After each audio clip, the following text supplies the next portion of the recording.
بسم اللہ الرحمن الرحیم۔ نبی کریم صلی اللہ علیہ وسلم کے ارشاد کا مفہوم ہے کہ آدمی جو دعائیں مانگتا ہے اس میں اس سے بہتر دعا اور کوئی نہیں۔ اللہم انی اسألک المعافات فی الدنیا والآخرہ۔ یہ سنن ابن ماجہ کی روایت ہے۔ انسان اپنی زندگی میں مختلف قسم کے دکھ درد کو برداشت کرتا ہے، طرح طرح کی آزمائشیں اس پر آتی ہیں، دنیاوی زندگی میں بھی اور اخروی زندگی میں بھی۔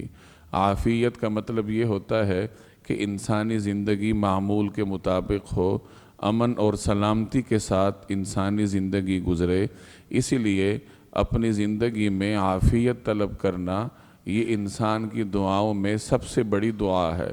اس روایت میں نبی کریم صلی اللہ علیہ وسلم نے یہی تعلیم دی ہے کہ اللہ جل جلالہ سے انسان بہت ساری دعائیں کرتا ہے، ان تمام دعاؤں میں سب سے افضل دعا عافیت کی دعا ہے، جو ان الفاظ میں حضور صلی اللہ علیہ وسلم نے تعلیم فرمائی: اللہم انی اسألک المعافات فی الدنیا والآخرہ، کہ یا اللہ میں آپ سے دنیا اور آخرت میں عافیت کا سوال کرتا ہوں۔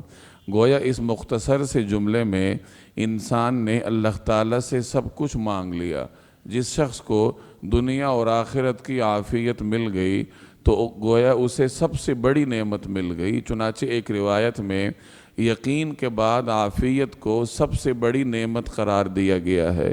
انسان کو اللہ پر ایمان ہو، ایمان کی دولت اسے حاصل ہو، تو اس نعمت کے بعد جو اگلی بڑی نعمت ہے وہ عافیت ہے۔ ایک آدمی ایمان کی حالت میں زندگی گزارے اور اس کی زندگی عافیت کے ساتھ گزر جائے، آخرت میں بھی اس کو عافیت ملے، تو یہی شخص سب سے کامیاب شخص ہے۔ تو کوشش کرنی چاہیے کہ ان الفاظ کے ساتھ اللہ جل جلالہ سے عافیت طلب کی جائے: اللہم انی اسألک المعافات فی الدنیا والآخرہ۔ اللہ جل جلالہ عمل کرنے کی توفیق عطا فرمائے۔ اللہ